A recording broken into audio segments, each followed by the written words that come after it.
هغه ضرب ته او بل څلورم برخه هم تقسیم ده چې دا دواړه یوه برخه لري یو مرحله لري چې دې د حل لپاره موږ تاسو په اسانۍ سره یو سوال داسې لیکلی شو په ضرب کې چې 3 پر 4 ضرب 15 پر 6 یعنې په ضرب کې موږ قاعده کاري څه اخیستلی شو که هر څومره کسرونه د ضرب حالت کې ولرو چې صورت به له صورت سره ضرب کوو مخرج به له مخرج سره چی کوو ضرب کوو اوس ګوره صورت دلته لرو 3 ضرب 15 او 4 ضرب 6 اوس لیکلی شو 3 پر 15 کې دی 15 4 پر 6 کې دی 40 موږ سوال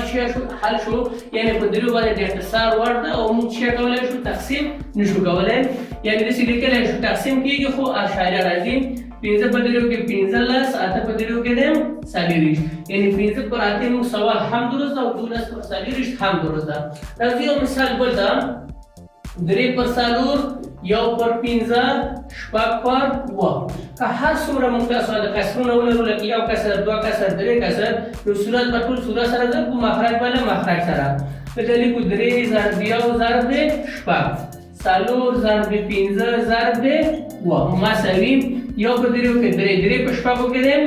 18 4 پنځو کې دی شل چې په او کې ضرب کوم یا داسې ولیکو شل ضرب 18 صفر په عدد کې صفر دوه په کې دی 14 یعنی 18 پر یو سلام سو څلوېښت د اختصار وړ هم دی لکه تقسیم کولی شو 9 په 2 کې 18 2 په 2 کې 14 دا ده هم صفر 9 پر عالیه نور د اختصار وړ نه ده راځو اوس تقسیم ته چې تقسیم هم یو مرحله لري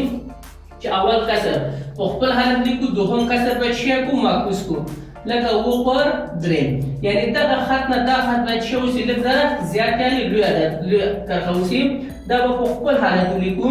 3 پر 4 دوهم عدد به چی کوو معکوس به کوو او عملیه د تقسیم په ضرب تبدیلیږي